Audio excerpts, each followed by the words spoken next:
So this week's Parasha, Pinchas, begins with the aftermath or a reflection on the dramatic climax to the unhappy chapter of the, let's say, downfall of so many members of the Jewish people. It seems that many of them, perhaps most of them, were from the tribe of Shimon. It's evident like that. It's not muchach, not 100% certain, but the 24,000 who died, it would seem that many of them, perhaps most, were from the tribe of Shimon. In any case, the hero of the piece is Pinchas. And the Torah says, and let's begin with that, on chapter 25, verse 12. So it's near the beginning of our parsha. Shalom. Behold, I'm giving him my covenant of peace. Now, the letter Vav in that word shalom is broken. I'm not going to go into that now. If you'd like to learn more, join us on Shabbos at Kesher. In the Dvar Torah after the Kiddush, we will explore the meaning, the hidden meaning of the broken Vav. But that's not for now. But I would like to discuss the word shalom. It is evident that the Torah designates or allocates the reward of peace to Pinchas. And much has been said about this. Why is it that his act of vigilante justice, heroism, courage, but an act of violence at the same time is rewarded with peace? So there are different points of view that have been advanced on this. And some say that the Brisi Shalom refers to Shalom Mimalach HaMaves, that he will have peace from the angel of death. In other words, Pinchas will be at peace. He will be among the very few human beings who ever lived who will have no, let's say, date with the Malach HaMaves that lies in the future. He is among those, according to the tradition, and some say this is a remiss to that tradition, Pinchas zu Eliyahu, that Pinchas is the same as Eliyahu. So Eliyahu Hanavi, the prophet Elijah, is one of the few people who ascended to heaven in a chariot of fire. Allah Basara Hashamayma, and this is narrated in the book of Kings, and his disciple Elisha actually witnesses his master Elijah, who is carried aloft to heavens in a chariot of fire, which means, if we take it at face value, that Eliyahu Hanavi did not die in the normal way, and this is why Eliyahu is going to be the harbinger of Mashiach at the end of days, because he will reveal himself. Eliyahu will reveal himself, will appear to the world, and he will herald the arrival of Mashiach. All of that is part of the tradition, part of the aura surrounding Elijah, the prophet. And according to a well-known rabbinic tradition, it's actually not mentioned in the Talmud, Rashi refers to it, Rashi and Bava Metzia refers to it. It's in Pirkei Rabbi Eliezer, a well-known tradition that Pinchas actually is Eliyahu Hanavi. They're one and the same. Either Pinchas lived a long, long time, and he subsequently assumed the role of Eliyahu Hanavi, or possibly Al-Yedei Gilgul, it may have been like a reincarnation, or someone to say it in a more rationalistic way, that the same impulse, the same character of soul that we find with Pinchas, the zealotry, we find echoed in Eliyahu Hanavi hundreds of years later. But in any case, according to that view, Shalom means he's at peace from the Malach HaMaves, from the angel of death. Because, as I said, Eliyahu did not perish through the intrusion of the angel of death on his life, but rather he is among those who never died. The Talmud actually mentions a few others like that. Chanoch, the Torah says Chanoch, the biblical in the early generations of mankind also. But in any case, all of this is derech drash according to the Midrashic tradition. On this occasion, although as we know, Rabbi Yonatan Eibeschutz has beautiful and elegant and imaginative, sophisticated drashot, but what he says here is not so much al derech hadrash. It's not that far from the pshat. And he says the following. He quotes the Gemara. In fact, I think he even says, al derech pshat. According to the straightforward interpretation, we could explain it as follows. The Talmud says in Ksubas, Daf Kufay, page 105b, it says in Tractate Ksubas, Hai tzur b'merabanan, de merachamin le b'nei maaseh, a rabbi, a sage, whose townsfolk who's members of his kehillah, they love him. Lo mishum dema'ale, it's not because he's so gifted or talented or because he's so excellent. It's because he does not rebuke them in matters of heaven. In other words, the Talmud says, maybe counterintuitively, a rabbi who's too popular, he may not be doing a good job. It must be that he doesn't rebuke his congregants forcefully enough. But a rabbi who continuously, calls out the wrongdoers and he is zealous for the sake of God, they are always subject, these rabbis, to criticism, to embattlement, because he's not popular. So says the Gemara. This same quip, which really has its roots in the Gemara, is attributed to Rabbi Salatu. He says any rabbi whose congregants do not want to dismiss him and run him out of town is not a proper rabbi.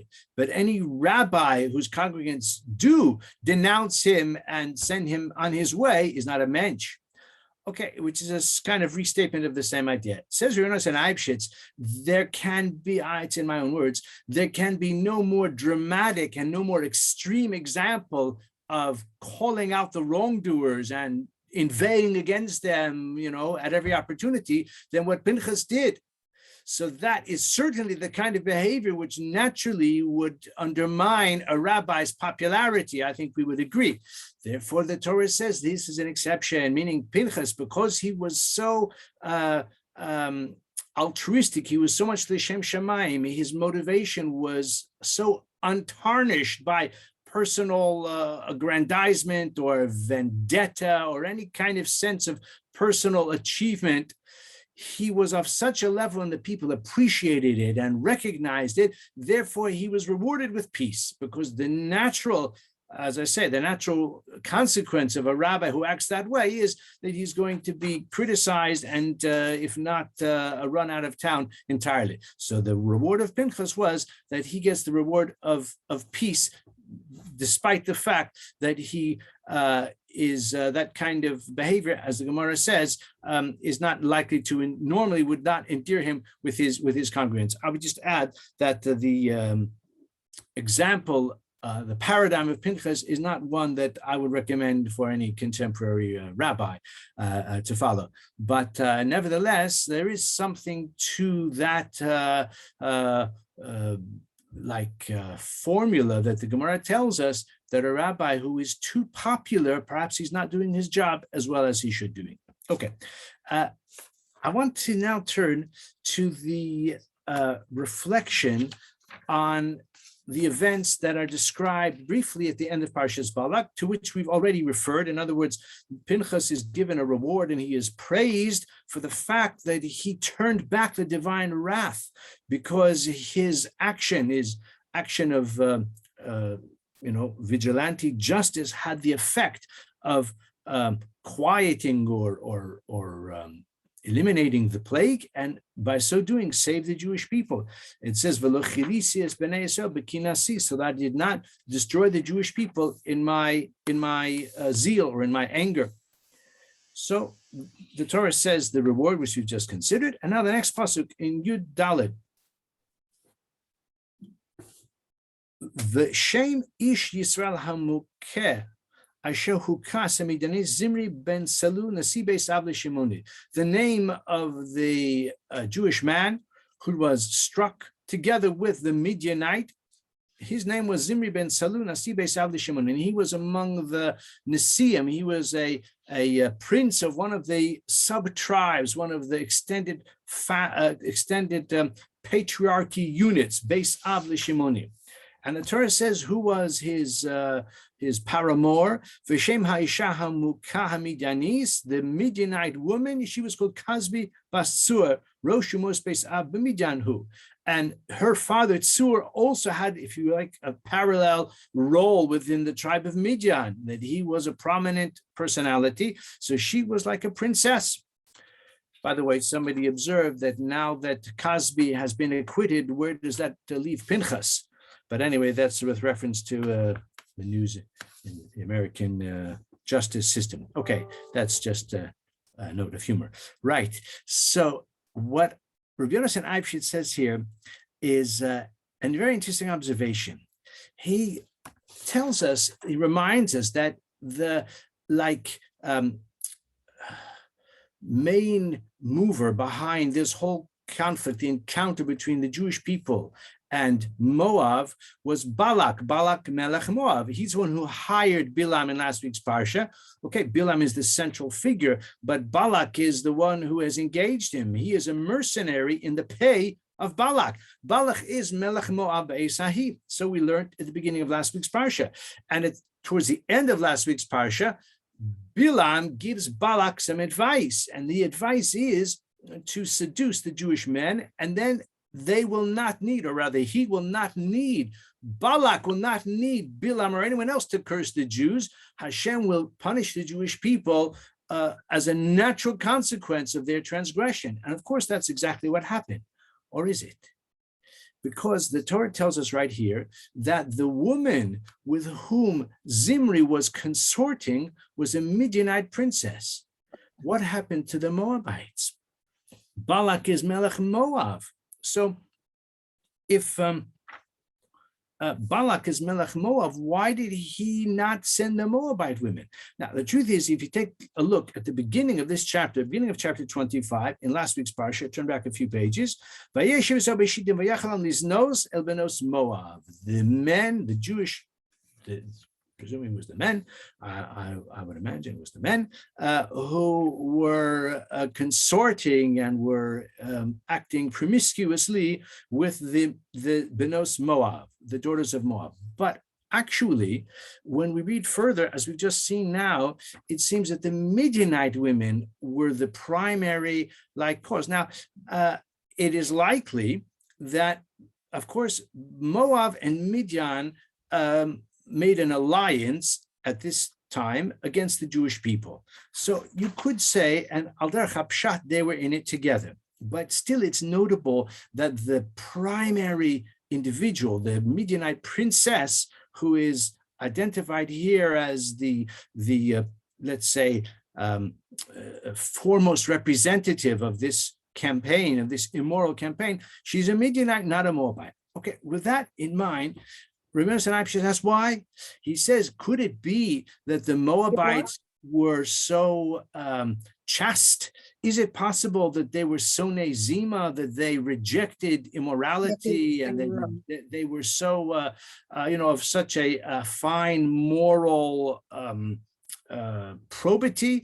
Certainly not. Firstly, there's plenty of evidence that that's not the case, but if we want to consider the origins of Moab, so remember that Moab came about through Lot and his daughter. Their origins were in promiscuity, their origins were in debauchery. It's unlikely that the Moabite women were so chaste that they didn't want to play a role in this campaign. Says Rabbi Yonatan Eibeschutz, a very, I think, quite a suggestive idea. The Talmud tells us in a few places that Balak was a great sorcerer. He was a koseim, even though he hired Bilam, but in his own right, he was also a master of the occult arts. Says Rabbi Yonatan Eibeschutz, Balak would have or may have perceived that a Moabite princess is going to consort with a Jewish prince, and from that union will emerge a warrior and a leader who will bring about the downfall of Moab. That's what he saw through his manipulation of the occult arts. In other words, he had a premonition of the future, and he was right up to a point. He says, he makes an observation that generally the nature of these sort of insights or premonitions that can be derived by those who practice the occult arts, the nature is they foresee something, but they lack the clarity. They don't have the absolute definitive view, but they have a kind of impression and an intuition. They have a feeling that or they learn that something is going to happen, but they may not have the details of it. Of course, what he foresaw was that a Moabite princess by the name of Ruth, who was the daughter of Eglon Melech Moab, she indeed is going to conceive through a great man of Israel, in particular from the tribe of Yehuda, that is Boaz, and Ruth and Boaz would become the great-great-grandparents of David HaMelech. And King David, of course, will rise to prominence, become the great leader of the Jewish people, and ultimately the progenitor even of Mashiach, who will bring about the ultimate redemption of the Jewish people, triumph over their enemies, and all the rest. Balak panicked when he foresaw that, and he imagined it's going to happen in his own days. He didn't realize that's yet in the future, lies only in the future. And therefore, according to that, says Rabbi Yonatan Eibeschutz, Balak said to the Moabite girls, any woman who exceeds to the proposition of a Jewish man, it's curtains for her. He forbade any of the Moabite girls from consorting with the Jewish men. It's just for this reason. So therefore he went to the Midianites, and either he bought them off, or he persuaded them, or he incited them, or he encouraged them. Basically, he got the Midianite women to do the unsavory work, or maybe they delighted in it, of seducing all of these Jewish men.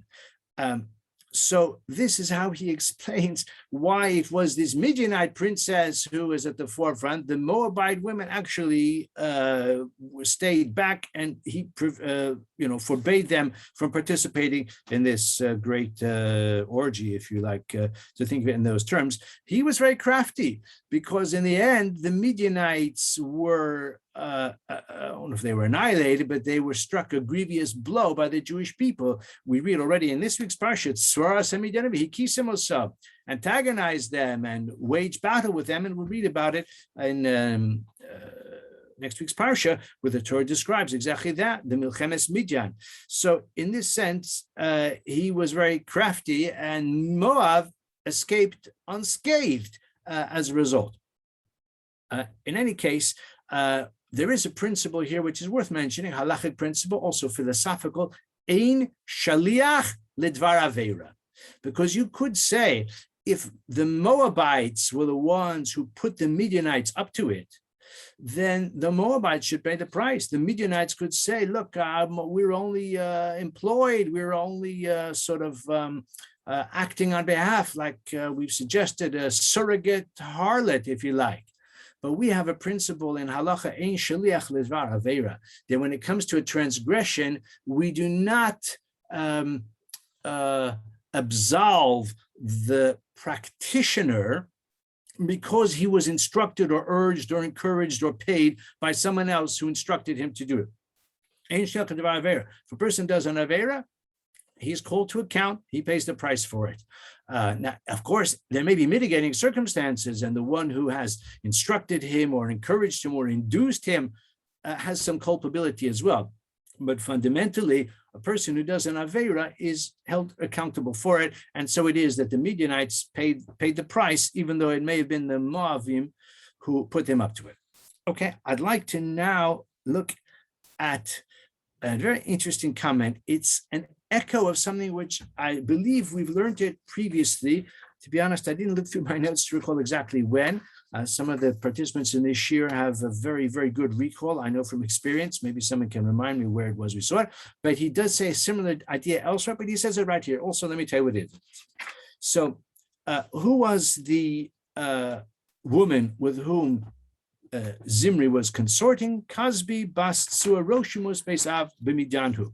So Rashi says that this was all very unseemly, because Zimri had, of course, he had no shame. He was bristling with chutzpah and bravado, and he took this girl, this Midianite princess, to his own kinsmen in the tribe of Shimon, and it was all done in public. That's why it was such a flagrant Chilul Hashem. It was such a terrible profanation of God's name, because it wasn't even done in a clandestine, let's say, a discreet way, but it was done b'fnei am ve'eda. So according to Rashi, according to Chazal, Zimri took this girl to Moshe and said, am I allowed to consort with this Midianite girl?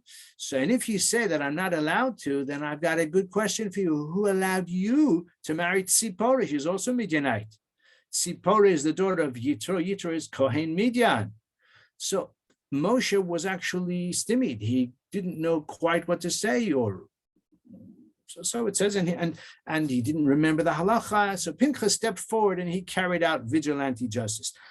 Question is, what could or should Moshe have said? I mean, what is the difference? So Rav Yonatan Eibeschutz makes the following interesting observation. The Gemara says that Ein Makablin Gerim Limos HaMashiach. In Messianic times, we're not going to accept any more converts. The time to convert is before Messianic era, the Messianic era, and also the Gemara says that in the days of Moshe Rabbeinu also they didn't accept any Gerim.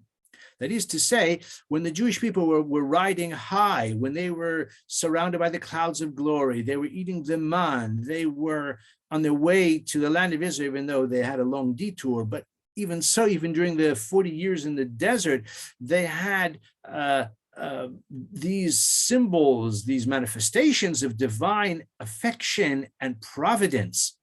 So in the days of Moshe Rabbeinu, when he had left, when the Jewish people had left Egypt in a shambles behind them, Ein Mekabelin Gerim, they don't accept Gerim at that time. Similarly, in the days of King David and King Solomon, they would not accept Gerim. The Jews were riding high, and there was a presumption, or at least a suspicion, that someone who wants to marry or wants to join the Jewish people is doing so for pecuniary reasons, for reasons of prestige, of wealth, of honor, of security, not necessarily for reasons of spiritual aspiration. Of course, during much of Jewish history, the situation has been completely different, that someone who joins the Jewish people does so recognizing that to be Jewish brings with it many challenges, many disadvantages, besides the obligations of the mitzvahs of the Torah, but even from a kind of sociological or political, practical standpoint, if the Jews are oppressed and reviled and marginalized and demonized, so then it's a completely different scenario. But to look at it the other way again, when the Jews are riding high, in Mekabelin Gerim. So according to that, why was it legitimate for Moshe to marry Tzipora? Now, of course, one could answer, which I'm certainly is true, it was before the giving of the Torah. After all, even the sons of Yaakov presumably would have married local girls. Who else would they have married? Okay, that's another discussion. But before the Torah was given, so the restrictions on who one may marry were not yet firmly established. But according to what we said just now, there's another answer.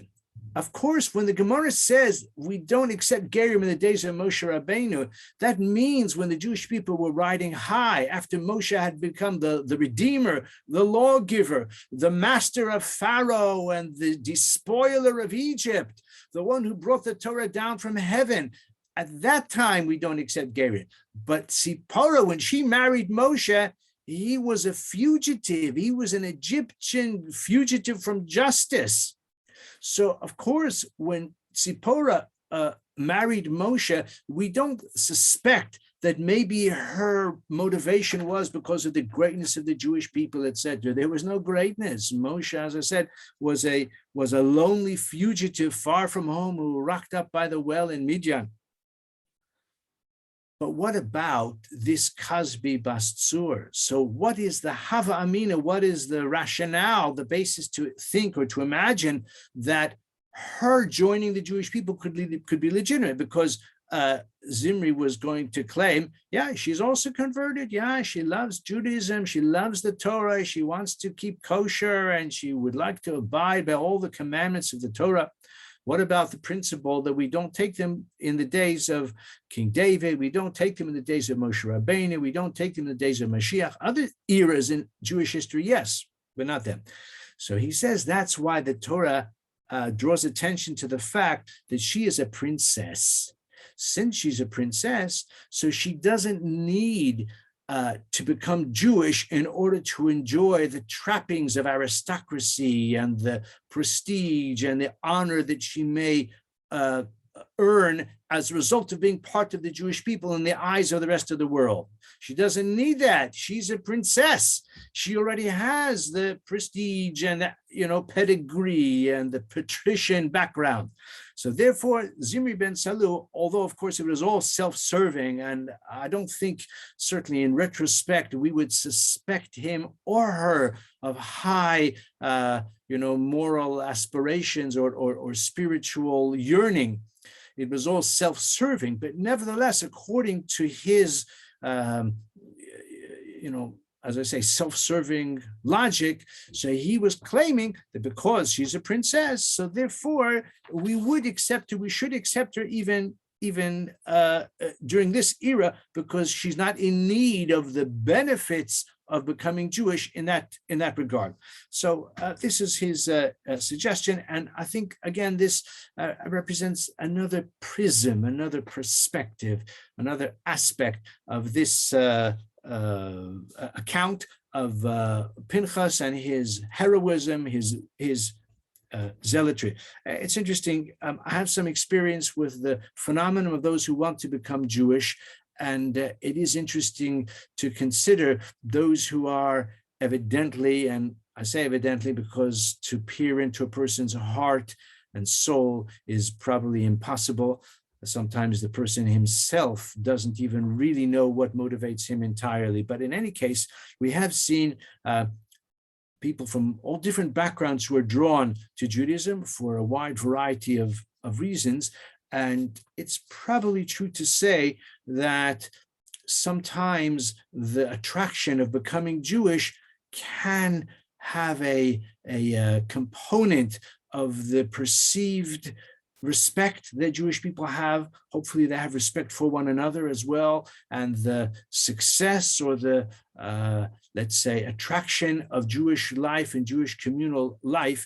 And I think in some cases, probably people are drawn to Judaism because they may see it as an upgrade in some respects, whereas someone who's a princess or of high birth wouldn't necessarily be prone to that kind of motivation. But I don't want to explore that too far. Obviously, there can be a lot of different factors. There certainly are a whole range of factors in why a person may want to become Jewish. In the case of, as I said, Kazvi Bas Tzur, I don't think that we would naturally assume that her aspiration was of the most